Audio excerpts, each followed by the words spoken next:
Robert Hood, le premier explorateur de Palmyre, écrivait en 1753, je cite, « Tel est le sort ordinaire et naturel des villes, que la mémoire s'en conserve plus longtemps que les ruines. Mais voici deux exemples de villes considérables, il pensait à Palmyre et à Balbec, qui ont subsisté plus longtemps que tout ce qu'on en a su. » Fin de citation. Ces formules très générales prennent un sens tragiquement négatif après les destructions subies par la première de ces villes, Palmyre, entre mai 2015 et mars 2016, ainsi que tout récemment encore en janvier 2017. Pour que les paroles de Wood retrouvent quelque actualité, il est de la responsabilité de la communauté internationale de restaurer ou de restituer ce qui a été si sauvagement effacé, afin que sous une forme ou sous une autre, la mémoire de ces monuments ne se réduise pas à un souvenir douloureux, mais s'appuie sur des réalités visibles et si possible tangibles. Plusieurs initiatives ont déjà été prises compte tenu de l'enjeu médiatique du site et de nombreux projets plus ou moins ambitieux paraissent sur le point de se concrétiser qui n'ont peut-être pas toujours mesuré la dimension du défi à relever. Disons que la désastreuse situation que nous connaissons actuellement à Palmyre présente au moins un aspect positif, en ce qu'elle offre une occasion unique et qui ne se reproduira plus, du moins peut-on l'espérer, d'accroître autant que faire se peut la connaissance que nous pouvons avoir des édifices détruits en exploitant d'une part toutes les pièces iconographiques anciennes disponibles en archives, toute la documentation encore inédite qui n'a pu trouver place dans les grandes publications françaises et suisses, mais aussi en tenant compte des progrès accomplis au cours de ces dernières décennies dans la définition des typologies, dans la connaissance des modalités de la transmission des schémas au sein de la koiné hellénistique puis impériale, ainsi que de l'appréciation des conditions de leur réception et de la rémanence des substrats régionaux, qu'ils soient religieux ou architecturaux. Nous voudrions, dans le temps limité qui nous est imparti, évoquer deux pistes de recherche concernant le temple de Bel. D'une part, la forme et la finalité de ce qu'on a parfois appelé un peu rapidement son habillage grec, et d'autre part, la signification du choix de l'ordre corinthien pour sa colonnade périphérique. La réflexion doit ici prendre en compte une dynamique dont plusieurs études récentes ont bien dégagé les effets, celle de la recherche d'une identité gratifiante de la part des élites locales, héritières d'influences très diverses, qui veulent à la fois se distinguer et s'intégrer en ces toutes premières décennies de l'entrée de Palmyre dans la sphère romaine. La dédicace du temple, datée épigraphiquement de 32, situe en effet le début de sa construction, peu après la date entre 11 et 19 après Jésus-Christ, qui est maintenant reconnue comme la plus vraisemblable pour cette entrée, et nul ne défend plus la thèse, qui a longtemps prévalu, d'une incorporation consécutive au voyage d'Adrien en 130. Quoiqu'elle se révèle étrangement non fonctionnelle, la typologie originelle du plan du nouveau temple de Bel, donc, est, on le sait, celle d'un pseudodiptère de 8 colonnes sur 15, dont les murs de la cella s'alignent sur les 4 colonnes centrales, en parfaite conformité avec la définition théorique de Vitruve. Mais il convient ici de distinguer la génétique formelle de sa nécessaire adaptation cultuelle. Si l'on observe la mise en place du sékos à l'intérieur de sa péristasis, il apparaît que tout, non seulement la colonnade, mais aussi le système du dallage et les faces latérales du sanctuaire, proprement dit, a été conçu pour un pseudodiptère à organisation axiale avec accès principal sur le petit côté sud. Si l'on essaie de replacer le plan adopté à Palmyre dans l'histoire du pseudodiptère, aujourd'hui bien connu grâce aux travaux de Wolfram Höpfner, Ernst Ludwig Schwandner, Renata Tölle-Kastenbein et Daniela Paul, ainsi qu'aux actes du colloque de Regensburg, publiés à Istanbul en 2012, on constate que le choix du schéma long de 8 colonnes sur 15 n'est pas indifférent. Seul avant l'époque impériale, l'artémision de Magnésie du Méandre, due selon le théoricien latin au fameux architecte Hermogénès, présentait une telle disposition, et il faudra attendre le temple d'Auguste à Ankara, puis celui de Zeus à Aizanoï, pour la retrouver. Je vous présente ici, avant d'en venir là, la question de savoir si la 9e colonne de la face ouest, en partant du nord, a été construite puis précocement détruite lors de la mise en place du grand portail latéral, et secondaire, dans la perspective que je vous indique à l'instant, la trace de l'empreinte circulaire de la base de la colonne 8 sur le même côté, absorbée par le pilier sud du dit portail, trop faiblement dégagé pour qu'on puisse y repérer un début de scellement, prouve au moins que dans un premier temps, le tracé du plan, sinon sa réalisation effective, a été celui d'un pseudodiptère classique, ne souffrant aucune interruption rythmique sur ses longs côtés. Voici quelques images donc des pseudodiptères d'Asie mineure. Magnésie du Méandre en haut à gauche, Alabanda en bas, Troas, le smithéion de Troas et l'hécatéion de Lagina. Le temple d'Aphrodite à Aphrodisias de Carie, dont la première phase est presque contemporaine de la construction de l'édifice palmyrénien, ne comportait au terme de son évolution qu'un péristyle pseudodiptère de 8 colonnes sur 13. Mais les similitudes avec le temple hellénistique d'Artémis à Magnésie, encore une fois en haut à gauche, ne se limitent pas là. Elles sont si nombreuses qu'on a pu parler à leur propos d'une véritable réplique hermogénienne. On observe en effet au temple de Bel le même élargissement de l'entrecolonnement axial des petits côtés qui correspond à 13 unités modulaires selon la définition de Robert-Ami pour 9 unités dans les entrecolonnements courants. Il s'agit là dans un édifice de cette période d'un retour concerté à la tradition hellénistique considérée comme la plus prestigieuse. Les autres pseudodiptères micrasiatiques de l'époque impériale, comme le temple d'Auguste à Ankara et le temple de Zeus à Ezanoi, que vous avez à gauche et à droite, retiendront la formule archaïsante de l'élargissement progressif des 3 entrecolonnements centraux des petits côtés correspondant à la largeur de la cella. Ce qui peut se déchiffrer comme une rémanence ou un rappel sans utilité mais indispensable à l'identification du modèle, on retrouve au temple de Bel, en liaison avec cet élargissement du seul anthrax central, les 2 colonnes ioniques engagées dans les murs est et ouest de la cella, qui reprennent fidèlement le thème des colonnes inantis du grand temple de Magnésie, lesquelles encadraient les entrées du pronaos et de l'opistodome, à ceci près qu'à Palmyre, elles ne délimitent plus un accès, mais se contentent de scander un mur plein. Vous avez ici, à la même échelle, les plans des 2 temples, de Palmyre et de Magnésie du Méandre. Tout se passe comme si, par le biais de ce qui constituait de véritables citations plastiques, l'on avait voulu préserver une forme survivante à la fonction. La même conviction s'impose quand on observe les dispositions des dalles des petits côtés du déambulatoire. Comme le note Ernest Ville, on n'aurait pas procédé autrement si l'on avait voulu établir le toikobat d'un pronaos et d'un opistodome. Cela étant, la nature de l'espace interne s'avérait, du fait même de la présence de ces thalamoïs, radicalement différente de celle qu'imposait en Grèce comme à Rome l'ordonnance généralement longitudinale du sanctuaire. À une progression axiale se substituait à Palmyre un circuit quasiment périégétique, d'où la situation du porche d'entrée sur le long côté ouest, comparable par sa position, sinon par sa masse, au pronaos des temples romains dits à cella barlong, comme celui du temple des Dioscures, du Circus Flaminius ou de la Concorde du Forum, dans sa réflexion tibérienne. Nous avons donc cette entrée latérale sur le long côté ouest, sur le temple de Bel à Palmyre, et nous avons ici le temple à cella barlong de la Concorde du Forum à Rome, dans sa version tibérienne. Dans les 2 cas, et sous une forme qui n'est pas sans susciter là encore quelques perplexités, se répartissent des fenêtres de part et d'autre de l'entrée, ad humeros pronai, pour reprendre l'expression vitruvienne. Reste le décalage, non expliqué à ma connaissance, du porche palmyrénien par rapport au centre du long côté. Il est peut-être dû à la suprématie de la divinité honorée dans le thálamos situé à la droite du fidèle qui entrait, par rapport à celle à qui était consacré celui de gauche. Mais il n'est pas sans intérêt de relever que l'axialité imposée au complexe de l'architecture impériale dans toutes les provinces semble avoir été ici artificiellement rétablie lors de la construction de la colonnade du péribole, achevée en 2 étapes et très postérieurement au temple lui-même, puisque les portiques nord, est et sud datent du dernier tiers du 1er siècle, et que le portique ouest, plus élevé que les autres et intégrant le propylée, ne semble avoir été achevé qu'au début du siècle suivant, c'est-à-dire à peu près en même temps que l'agora. Or, le propylée ne s'ouvre pas en son centre, comme on serait en droit de l'attendre, mais se trouve également décalé, puisque l'on compte 21 colonnes à sa gauche et 19 à sa droite. Le portail du temple se situait ainsi exactement dans l'axe de progression imposé par l'entrée monumentale du péribole, au prix d'un léger trucage qui noyait la symétrie structurelle dans une composition visuellement, sinon réellement, symétrique. Voilà des vues de ce qui restait avant 2015 du péribole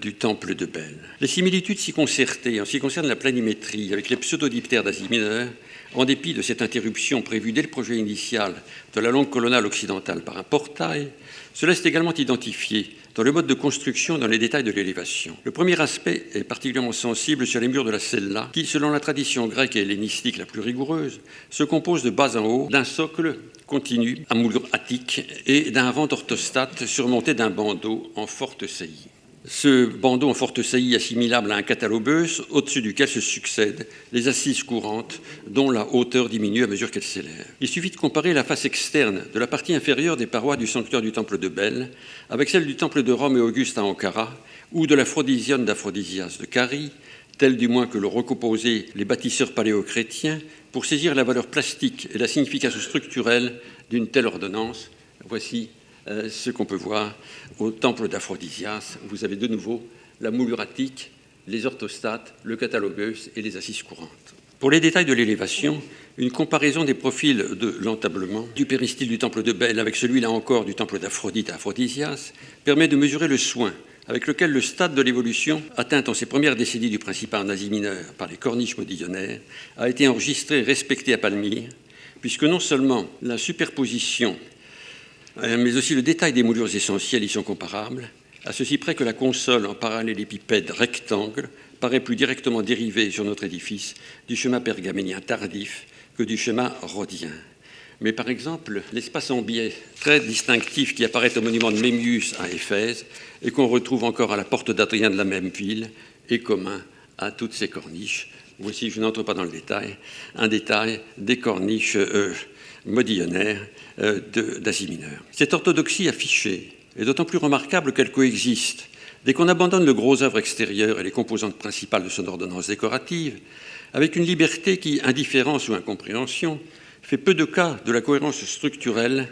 aussi bien qu'ornementale, de tradition hellénistique. L'appareil mégalithique, sans liaison avec les parois internes de la cella contre lesquelles il vient se plaquer, qui caractérise les façades des Thélamoi nord et sud, met à lui seul en évidence une rupture dans la conception et une discontinuité dans les équipes de tailleurs de pierre qui suscitent quelques perplexités. Si l'on avait pu voir séparément les murs du sanctuaire et les chambres cultuelles qui s'inscrivent dans les petits côtés de la cella, on n'aurait jamais imaginé que les premiers appartenaient au même édifice que les seconds. C'est le problème des deux architectures évoquées par Robert Ami dans un document de 1970. D'autre part, sans entrer ici dans le détail des modes des natures et des motifs si complexes des mêmes façades des Thélamoi, nous nous contenterons de relever sur celle du nord la superposition verticale d'édicules légers supportant de puissants pilastres, qui contredit non seulement les conventions les plus élémentaires de l'ornementation architecturale, mais la simple vraisemblance tectonique. Nous avons là sans aucun doute le signe de l'importation de cartons qui, ne correspondant à aucune tradition régionale, se trouvent utilisés d'une façon un peu anarchique. Un autre élément pourrait confirmer cette procédure, bien qu'il soit cette fois mis en œuvre avec plus de pertinence, c'est le soffite de la coupole de la loge du Thalamos Sud, à gauche, qui s'avère très semblable à celle de l'un des Aditas du temple de Diane de Nîmes, le soi-disant temple de Diane de Nîmes. Les deux édifices, si distants l'un de l'autre dans l'espace, mais quasiment contemporains, n'ont évidemment aucun rapport. Il n'en est que plus intéressant de constater qu'ils ont manifestement puisé au même recueil de modèles qui circulaient à cette époque. Pour en finir avec l'inventaire ontologique, à vrai dire, est très partiel, des étrangetés qui contribuent, il faut en convenir, à la beauté de l'ensemble, nous mentionnerons toujours sur la façade du Thalamos Sud la singulière architrave décorée, taillée en deux bandeaux séparés par un rang de perles et pirouettes. Le premier porte une succession horizontale de calices d'où sortent des épis de blé, des grenades et des fleurons. Le champ du second est intégralement occupé par une grecque qui se déploie sur 3 niveaux. Rares sont les exemples comparables. Seuls à notre connaissance les temples de Bourkouch en Syrie, d'Atra en Irak et de Tébessa en Algérie, ce dernier beaucoup plus tardif puisque daté de l'époque sévérienne, offrant des frises architravées aussi ornées. Dans ces divers cas, un souci de syncrétisme cultuel semble avoir suscité une surcharge formelle qui, tout en restant tributaire du vocabulaire hellénistico-romain, se traduit par des compositions exubérantes et, pour autant qu'on en puisse juger, assez mal maîtrisées, où le goût de l'ornement l'emporte sur celui de la cohérence. Quand on en vient au chapiteau ionique de la cella et corinthien de la péristasis, qui en principe définissent la vêture classicisante du temple, des difficultés d'appréciation surgissent, moins saillantes mais tout de même assez sensibles. On y relève en fait une indéniable volonté d'actualisation des formes et des profils, avec une réelle indifférence aux proportions qui entraîne pour l'aspect général des façades latérales et des colonnes du péristyle des résultats pour le moins déconcertants. Pendant toute l'époque impériale, nous le savons, comme auparavant pendant la période hellénistique, l'ordre ionique est resté attaché et comme coextensif au plan pseudo-diptère. En Asie mineure, deux seuls exemples de ce type sont corinthiens, l'hécatéion de la Gina, dont vous voyez un des chapiteaux corinthiens, et beaucoup plus tard, le temple de Séleucie du Kalykadnos, dès lors qu'on admet que l'incertitude règne toujours sur l'ordre adopté pour la péristasis du temple de Rome et Auguste à Ankara. Une allusion à cette tradition du ionique micrasiatique est sans doute déchiffrable au temple de Palmyre, dans les très belles demi-colonnes des petits côtés de la cella, dont nous avons déjà dit un mot. Aussi les petites colonnes, donc, ioniques. Vous voyez, les colonnes ioniques, du petit côté de la cella. Le quadrillage régulier, dont Robert Ami a établi qu'il régissait la répartition des volumes de leurs chapiteaux, n'entretient plus de rapport avec le module de la coudée et s'inscrit assez rigoureusement dans le système décrit par Vitruve. Et de fait, comme l'avait justement souligné d'autre part Ernest Wille à la suite des travaux de Wolfram Höpfner, leur trait distinctif, en plus du dessin de la volute qui respecte les proportions vérifiables sur les pièces correspondantes du temple d'Artémis le Cophryène à Magnésie, est l'importance accordée au rond-d'œuvre de l'Échine, le Cymatium. Vous avez ici une image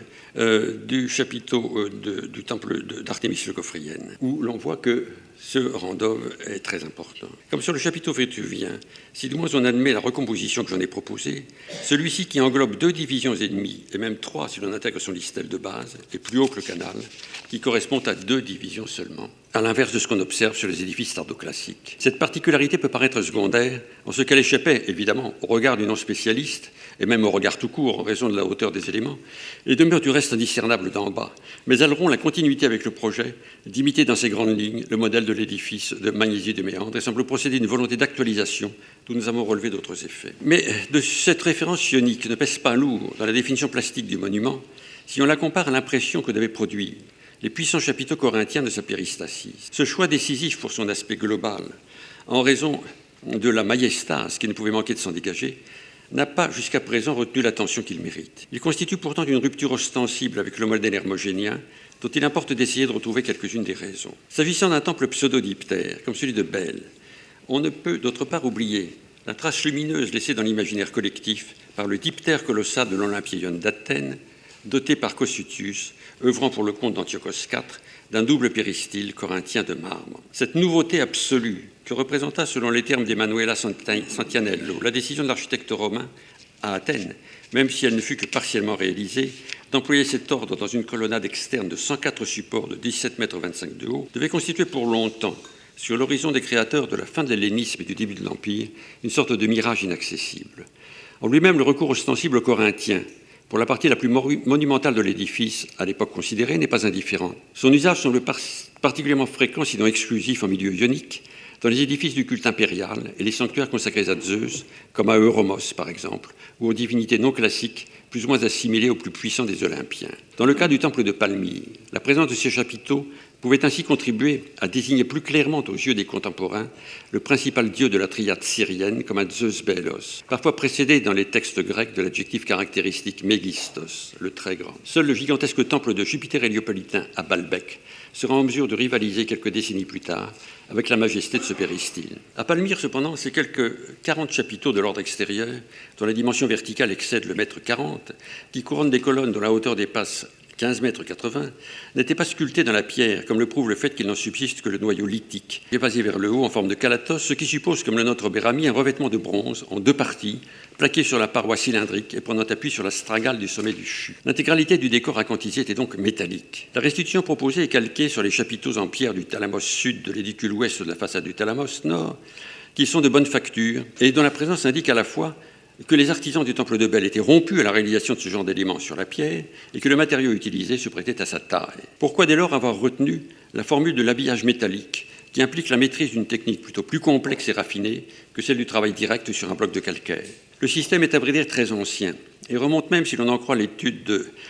David Scahill, aux origines de l'ordre corinthien. La découverte d'un prototype revêtant la forme d'un calatos de pierre au décor en bronze rapporté datable du IVe siècle avant Jésus-Christ, dans l'ère du péribole du temple d'Apollon à Corinthe, constituant une pièce importante que Mark Wilson-Jones et Paolo Barresi ont rapproché du point de vue de la technique utilisée des blocs de Palmyre. Voici donc le bloc de Corinthe et le bloc de Palmyre à droite. Mais évidemment, la distance chronologique exclut tout rapport autre que formel entre les 2 séries et elle interdit toute conclusion sur les intentions des bâtisseurs du temple de Belle. Il existe cependant des exemples de chapiteaux de bronze dorés en général dans l'Orient hellénisé qui peuvent plus légitimement être rapprochés de ceux-ci. Les pilastres de la cella du temple de Zeus Olympios à Gerasa, dont reste en place une section du mur sud-est, passent pour avoir été pourvus du même type de décor. Il s'en trouve d'autres dans le vestibule du plan hexagonal du grand temple de Baalbek. On citera enfin les colonnes du tétrapyle de la place circulaire de Bostra. Pour une réalisation plus proche chronologiquement, il faut se tourner vers la notice de Pline l'Ancien qui, décrivant à Rome le Panthéon dans sa première version, Celle d'Agrippa, achevée dans les années 27-25 avant Jésus-Christ, parle des chapiteaux de bronze syracusains de sa façade, lesquels devaient, avec les cariatides de son fronton, contribuer à l'éclat du monument. Sans vouloir établir une filiation entre le grand édifice du Champ de Mars et le temple palmyrénien,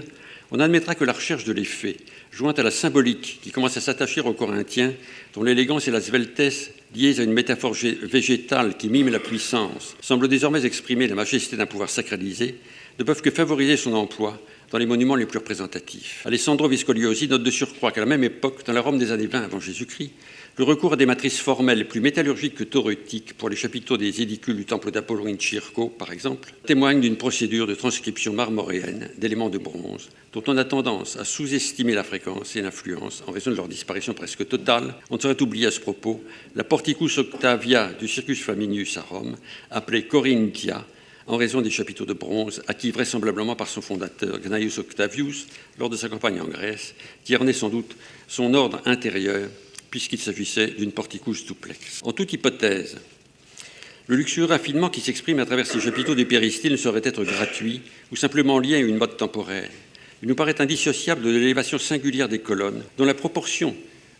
sont nettement plus allongées que celles des supports les plus élancés des grands sanctuaires orientaux, occidentaux du début de l'Empire. Là encore, il s'agit d'une observation qui se déduit sans peine de la grande publication, mais dont les conséquences n'ont pas été vraiment dégagées. D'après les mesures déchiffrables sur les relevés, le rapport hauteur sur diamètre de base, donc mesuré dans le tiers inférieur, base et chapiteaux compris, se situe entre 11,5 et 12, la limite supérieure étant la plus fréquente. Dans les temples corinthiens de Rome, dont la dimension verticale est la plus accusée, de Marsultor sur les formes d'Auguste au Panthéon dans sa version adrianéenne, le même rapport n'excède jamais 10 et lui est même parfois légèrement inférieur. Même dans le péristyle du temple gigantesque de Jupiter héliopolitain à Baalbek, la relation entre la hauteur globale de la colonne et son diamètre de base n'excède pas 9/3,5. Au temple d'Iptère d'Atra en Irak, autre édifice insigne, détruit lui aussi en février 2015, la colonnade externe composite et la colonnade interne ionique sur podium du double péristyle répondent aussi à des proportions plus modestes et donc plus proches, malgré l'étrangeté de la composition planimétrique, des normes courantes. Nous sommes ainsi en présence d'un cas singulier que son rythme et surtout sa hauteur isolent de la pratique commune, comme des données théoriques les mieux attestées. Le schéma comparatif proposé par Robert Ami entre l'ordonnance corinthienne du temple de Bel au centre et les formules vitruviennes du pycnostyle à gauche et du systyle à droite montre clairement une différence qui n'est pas de degré, mais de nature. Et c'est bien là le paradoxe majeur ou l'ambiguïté profonde de ce monument unique en son genre, dont les éléments constitutifs ont tous subi, de leur conception ou de leur traitement, des modifications qui souvent, sans altérer leur apparence, en font des exemplaires extraordinaires destinés à s'insérer dans des ensembles. Si, en manière de conclusion, nous prenions la périlleuse responsabilité de donner de tout cela une définition globale, nous pourrions certes nous contenter de dire ou de redire que le temple de Bel à Palmyre est hybride ou métissé en ce qu'il procède dans son apparence externe d'une tradition gréco-romaine actualisée et qu'il reste tributaire pour son ordonnance interne d'une ancestrale tradition mésopotamienne. Mais les choses sont plus compliquées, ou du moins peuvent être comprises non pas comme la simple juxtaposition ou superposition de formes et de décors d'origines diverses, mais comme la résultante d'une dynamique culturelle pleinement maîtrisée qui est sa logique propre. C'est en fait dans la procédure d'annexion d'un répertoire architectonique structurel et décoratif déjà largement diffusé, mais dont le degré de compréhension apparaît très inégal selon les endroits où il est mis en œuvre, que repose la véritable discontinuité de l'édifice. La rupture, si l'on ose employer cette métaphore philologique, se trouve dans la syntaxe plus que dans le vocabulaire. Pour le plan, nous avons effectivement observé la mise en œuvre d'un schéma bien compris et adapté avec maîtrise aux exigences liturgiques et, pourrait-on dire, distributives du culte. Et l'élévation du péristyle, comme celui des murs de la cella, apparaît traité dans le même esprit. Mais les singularités qui subsistent dans cette ordonnance, apparemment si pleinement hellénisée, qui ne cesse d'ailleurs de s'occidentaliser, avec le temps, comme le prouve la substitution d'un podium à la crépice initiale, ne doivent pas être prises pour des anomalies ou des erreurs. Elles sont en réalité très concertées et constituent l'indice d'un concept récemment élaboré pour une toute autre situation historique, celui de l'altérité incluse. S'approprier l'autre en conservant et même en exaspérant son altérité, tout en s'efforçant de conserver sa propre identité, tels sont en termes généraux la nature et la finalité du processus. Il est certain que la puissante enveloppe pseudo-diptère, qui n'empêche pas l'entrée non axiale du sanctuaire, n'a d'autre but que de mettre en valeur l'ostensible et comme provocante hétérodoxie du plan interne, qui se trouve ainsi absorbé dans un schéma qui a désormais conquis dans la région ses lettres de noblesse. On comprend dès lors que les salles cultuelles latérales, Les Talamoïs, dont la situation, la répartition des espaces et les cheminements sont imposés par la nature des divinités honorées et leur liturgie propre, puisent quant à elles beaucoup plus librement dans le lexique hellénistico-romain, car les structures qu'elles doivent encadrer sont de toute façon étrangères aux édifices religieux du monde méditerranéen classique, et cette liberté s'affirme justement avec d'autant plus de force que leur présence est en quelque sorte légitimée par la majesté classicisante du reste de la construction. L'altérité dans l'espace interne est donc toujours présente, à ceci près qu'elle n'est plus incluse, mais détournée, à des fins strictement ornementales, sans logique structurelle, ce qui suppose, comme nous l'avons déjà souligné, l'action de moins de 2 équipes, à la formation et savoir-faire différents, mais animés d'intentions, finalement, plus convergentes qu'il n'y paraît. La notion si souvent invoquée de rencontre, Kulturbegegnung, entre les éléments hérités du monde syro-mésopotamien et ceux que véhicule l'architecture hellénistique, à la fois micro-asiatique et occidentale, se voit dépouillée de son aspect quelque peu fortuit ou arbitraire pour acquérir, croyons-nous, une dynamique propre dans une dialectique peut-être plus subtile qu'on n'a jusqu'ici admis, où l'apparente intégration formelle n'est que l'un des moyens, et sans doute le plus efficient, de la préservation d'une irréductible identité. Je vous remercie.